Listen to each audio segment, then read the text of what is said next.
ማይከፈልሽ ገና ባለፈው ክፈይ ብዬሽ ማይከፈልሽ ሂሳቡን ክፈይ ላኪ ብለሽ ዝም ዝም አልሽ። በዛው ቀረሽ። በቃ ዝም አልሽ እንዴ? ሁሴን ጤነኛ ነህ ወይስ ጤነኛ አይደለህም? ምን ሆነ ነው እንዴ? ይደወልላቸዋል ብለህ መቼ ተደወለላቸው? ለቤተሰብ እኔ እስከሚደወልላቸው እየጠበቁ አይደል እንዴ? ቃሽን ስንሰጥ ብሩን ትሰጫለሽ ብለህ እኮ ነው ቆም የተረከብከኝ። ምን ሆነ ነው?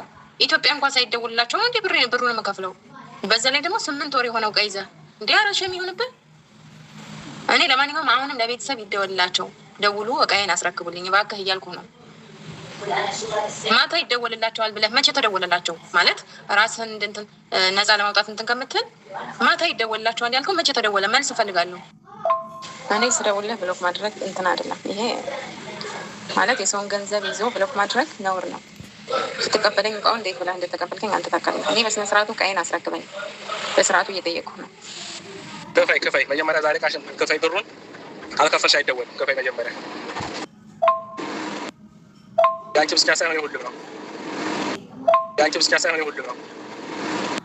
ያንቺ ብቻ ሳይሆን የሁሉም ነው። ያንቺ ብቻ ሳይሆን የሁሉም ነው። ያሉጭ ደግሞ ሌላ ይበርክ። አሰላሙ አሌይኩም ወረህመቱላሂ ወበረካቱ። ውድ ቻናሌ ቤተሰቦች ሰላም ሰላም ብያለሁ። ውድ ሀገሬ ልጆች በያላችሁበት ሰላማችሁ ብዝዝት ይበልልኝ። ዛሬ እንግዲህ የመጣሁበት ቪዲዮ ምንድን ነው? ካርጎ የምታደርጉ ልጆች፣ ወደ ኢትዮጵያ እቃ የምትልኩ ልጆች እባካችሁ ጥንቃቄ አድርጉ። አሰላሙ አሌይኩም ወራህመቱላሂ ወበረካቱ። ውድ የአሚ ቻናል ቤተሰቦች እንዴት ናችሁ? ሰላም ሰላም ብያለሁኝ። ውድ ሀገሬ ልጆች ሰላማችሁ ብዝዝት ይበልልኝ። ዛሬም በአዲስ ቪዲዮ መጥቻለሁ። ለቤቴ አዲስ የሆናችሁ ሰብስክራይብ በማድረግ ቤተሰብ ሆኑ፣ እንዲሁም ደግሞ ላይክ አድርጉት ቪዲዮውን ለብዙ እህቶች እንዲደርስ ስለምፈልግ ማለት ነው። ዛሬ እንግዲህ ስለ ካርጎ ነው የምናወራው። እኔ ካርጎ ልኬ ጉድ ሆኛለሁና እናንተም እንግዲህ በእኔ የደረሰ እንዳይደርስባችሁ ጥንቃቄ እንድታደርጉ ነው። በተለይ ደግሞ ከሳውዲ አረቢያ የምትልኩ በባህር የምትልኩ ልጆች በኪሎ ሳይሆን በበርሜል ወይም ደግሞ በሳጥን እያደረግን እንልካለን አይደለ? ልክ እንደዛ እኔም ከ7 ወር በፊት አሁን ላይ 8 ወር ሆነው ከ8 ወሩ በፊት በባህር እቃ ልኬ ነበር። ግን ደም ነው ያስለቀሰኝ። በጣም መከራዬን አይቼበታለሁና ምን እንደሆንኩም እነግራችኋለሁኝ። ምን እንደደረሰም እንዲሁም ደግሞ በማላይ ልኬ ጉድ እንዳረገኝ እነግራችኋለሁኝ። ማን እንደሆነ ሰውየውም በማም ደግሞ ብትልኩ ጥሩ ነው የሚለውን እንግዲህ እነግራችኋለሁ። እውነት ለመናገር ወላሂ ነው የምላችሁ፣ ማለት ብታዳምጡት ይጠቅማችኋል። ላይክ አድርጉ ቪዲዮውን። ለእኔም ደግሞ ላይክ ስታደርጉት ዩቲዩብ ቻናል ሼር ያደርግልኛልና እንግዲህ እኔ ከ7 ወር የሰውየውንም ድምፅ አስገባላችኋለሁኝ። እቃውን ልልክ ስል እንዴት አድርጎ በጣም በፍቅር በጣም በቃ አይደል በስነ ስርዓት እቃዬን እንደሚያደርስልኝ እንዲሁም ደግሞ ከወር ከ20 ቀን በኋላ ኢትዮጵያ አቤትሽ ይደርስልሻል እቃሽ እንዳለኝ ሪከርዱንም አስገባላችኋለሁ። ጉድ ታዳምጣላችሁ። እቃዬ ግን ኢትዮጵያ ከደረሰ በኋላ ኮምቦልቻ ከደረሰ በኋላ ቢያንስ 8 ወር ሆነው እንግዲህ 8 ወር ሙሉ እሽት ነው ያደረገኝ ማለት ይቻላል። እና ይሄ ነገር እንዳይገጥማችሁ እባካችሁ ጥንቃቄ አድርጉ። እኔ እንግዲህ ስልክ በጣም ጥሩ ሰው ነው በቃ አለ አይደል። እንዲሁም ደግሞ ዋጋው አሪፍ ነው። የመላኪያ ዋጋው እኔ 1 በርሜል የላኩት 500 ሪያል ነው። እንዲሁም ደግሞ ሻንጣ ትልቁ ሻንጣ ማለት ነው፣ እሱም ደግሞ 300 ሪያል። ትልቅ ብረት ድስት ደግሞ እንደዚሁ 250 ሪያል እንደዛ ነው በቃ የላኩት። ለማንኛውም 1050 ሪያል ነው እንትኑ መላኪያ የከፈልኩት። እና እኔ ግን 1050 ሪያሉን አሁን አልከፍልህም። ለምን እቃዬን ታደርሰው አታደርሰው እኔ ስለማላውቅ፣ ስለዚህ እቃዬን ስታደርስ እሰጥሃለሁ ስለውም እሺ ብሎ ተስማምቶ ኢትዮጵያ ቤተሰብ ጋር ሳደርስልሽ እቃሽን ብሩን ትከፍልኛለሽ ብሎ ከተቀበለኝ በኋላ ምን እንዳደረገኝ እነግራችኋለሁኝ። እንግዲህ እቃውን ቤት ሄዶ ወሰደ። ምንድነው የመሻወር ምናምን አላለኝም።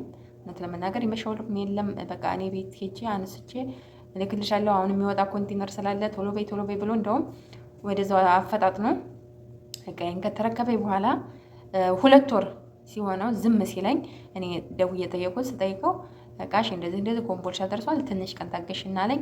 ከዛ ስታገስ ከፊት የገባ ኮንቴነር ስላለ ነው እያለ ሲያሸኝ 3 ወር ሆነው። 3 ወር ሲሆነውም እንደዚሁ ስጠይቀው 4 ወርም ሲሆነው እኔም አልታክተም ንብረቴ እሱ ጋር ስላለ ማለት ነው። በተደጋጋሚ ስጠይቀው እንግዲህ ምላሹ ገና ነው ጠብቂ፣ ከፊት የገባ ኮንቴነር አለ ያ ሊወጣ አይቻልም ምናምን በቃ ዞሮ እንደዛ እያለ 6 ወርም 7 ወር ማስቆጠረ እቃዬ። ከዛ 7 ወር ላይ እንግዲህ ኢትዮጵያ ያው ኮምቦልቻ ነው አሁን ተራችን ሊደርስ ነው። ብሩን አምጫለኝ 1000 ምናምን ሆነና ሲለኝ እኔ እቃዬን ስታስረክብ ነው የምሰጠው፣ እቃሽን ሳስረክብ ነው ብለኸኛል፣ አልሰጥም፣ እቃዬን አስረክብልኝ ስለው ብሎክ አደረገኝ ማለት ነው። እና እኔም እንግዲህ በተነጋገር ነው እንትን ብዬ ነው ያው ቃሉን ያከብራል ብዬ ማለት ነው። እና አይ እንደዛ ከሆነ ብዬ ደጋግሜ ስደውልበት እሺ እሰጣለሁ ብሩን፣ ያው ንብረቴ በሱ እጅ ስላለ እሺ እሰጣለሁ ብሩን ብዬ ያው ያለ ግድብ ብሩን አስገባሁኝ። ተወከል ተላላ ብዬ ብሩን ካስገባሁ በኋላ ደግሞ ምን ቢላይ ጥሩ ነው ሌላ የኢትዮጵያ 7 ወር የቆየበትን ካርጎ የቤት ኪራይም ነው ምናምን ብቻ ቀረጥ መክፈል አለብሽ ብሎ ደግሞ ያዘኝ። ስንት ወደ 30 ሺህ ብር አካባቢ ማለት ነው። በነገራችን ላይ እንትኑን ምንድነው ካርዱን እንትን አድርጌ ቪዲዮ ሰርቼ ነበር ቲክቶክ ላይ እና በጣም ብዙ ልጆች እኔም በሱ ልኬ ይኸው 8 ወሩ 7 ወሩ ብለውኛል። እና በዚህ በሰውዬ እንዳትልቁ። ስሙ ሁሴን መሐመድ ይባላል። መጨረሻው 53 ቁጥር ነው። በጣም በጣም መጥፎ ሰው፣ ስትደውሉበት እውነት ለመናገር አያናግርም፣ ብሎክ ነው የሚያደርገው፣ መልስ አይሰጥም። እቃችሁ እጁ ከገባ በኋላ ማለት ነው። ያኔ አትጨቅጭቁኝ ማለት እንትን ማለት ነው። እና ደግሞ እኛ እቃችን በእጁ እስካለ ድረስ ግዴታ ደውለን ካልጠየቅን ይደወልላቸዋል፣ ይጠብቁ ምናምን ነው የሚለው። ግን ያው እዚህ ሀገር እንግዲህ ለምታስረክቡት ሰው ነው የምትጠይቁት። በተደጋጋሚ ስንደውልለት ግን አይመልስም ማለት ነው። እና ብዙ ልጆች ቲክቶክ ላይ እንትን ጽፈውልኝ ጉዳይ ይቻለሁ እና እኔም በሱ ነው የላኩት። እኔም 8 ወሩ ቃዬ፣ እኔም 7 ወሩ ቃዬ። አንዲት ልጅ እንደውም 2 በርሜል እና 1 ሻንጣ 7 ወር ቆይቷል።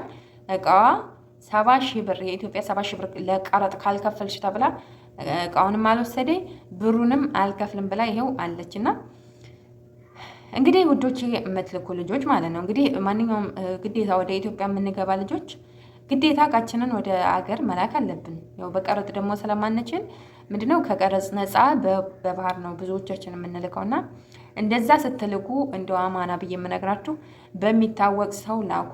ማለት ለምሳሌ ሰይድ ባህላዊ አልባሳት ምናምን የሚል አለ አይደል? እሱም በእርግጥ በጣም ብዙ ልጆች እኔም በሱ ልክ ቀርቶብኛል ምናምን ይላሉ። ነገር ግን በስነ ስርዓቱ እንኳን ስትደውሉለት አንስቶ ያናግራል። በዛ ላይ ደግሞ የሚታወቅ ሰው ነው እና በሚታወቅ ሰው ላኩ ባካችሁ ላለሁኝ። እኔ አሁን ብሎክ አድርጎኝ በጣም በተደጋጋሚ ስደውልበት ስጠይቅበት በትህትና ወላሂ ነው የምላችሁ በስነ ስርዓቱ ስጠይቀው እባክህ ወንድሜ ዕቃዬን አስረክበኝ እኔ ሀገር ለመሄድ እፈልጋለሁኝ ምናምን ስለው ይሄ እኮ የኔ ችግር አይደለም፣ እንደውም እድልሽ ነው። መጨረሻ ላይማ አንቺ እኮ እድልሽ ነው ምናምን አለኝ። እኔ እንግዲህ በድል መሆኑን መጀመሪያ አልነገረኝም። የነገረኝ በወር ከ20 ቀኑ ኢትዮጵያ ላይ ያደርስልኝ ዕቃዬን በወር ከ20 ቀን ያለምንም ሀሳብ አብሽሪ አትጨነቂ ብሎ ቃል በቃል በታማኝነት እናደርሳለን ብሎኝ ነው ዕቃዬን ያስረከብኩት። ግን ታማኝነቱን የማይወጣ ባለጌ ሰው ስለሆነ መጨረሻው 53 ሁሴን የሚባል ሁሴን መሐመድ በሱ እንዳትልቁ ውዶቼ።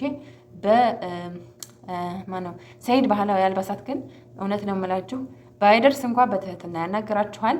በእርግጥ ውድ ነው ካርጎ ስታረጉ የእሱ መላኪያው ውድ ነው፣ ትንሽ ይጨምራል። ለምሳሌ እኔ መጀመሪያ ላይ ሰይድን ጠይቄው ስንት ነው የምትልክልኝ ምናምን ብዬው የብረት ድስቱን ብቻ እኔ የገዛሁት ብረት ድስቱን 400 ነው፣ እሱ 500 ነበር ያለኝ መላኪያውን ማለት ነው።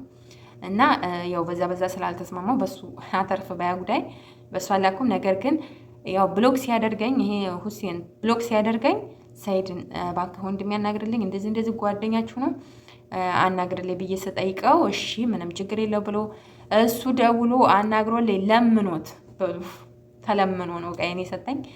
ግን ኢትዮጵያ 24 ሺህ ብር የተቀመጠበት የካርጎ ሳይሆን የቀረጥ 24 ሺህ የኢትዮጵያ ብር ከፍዬ ከዚህ ከመላኪያው ውጭ እንደዛ ከፍዬ ዕቃዬን አሁን ላይ ተረክቤያለሁ።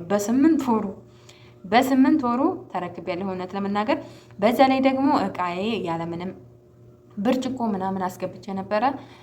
ያም እንዳለ ደርሶልኛል እውነት ለመናገር። ብርጭቆ እኔ የሚሰበር ዕቃዎች ከሳውዲ ወደ ኢትዮጵያ አልክም መላክ እንትን ግን የሆነ የተጠራቀመ ነገር አለ አይደል? እሱን ዝም ብዬ ላኩት፣ ግን ደርሶልኛል።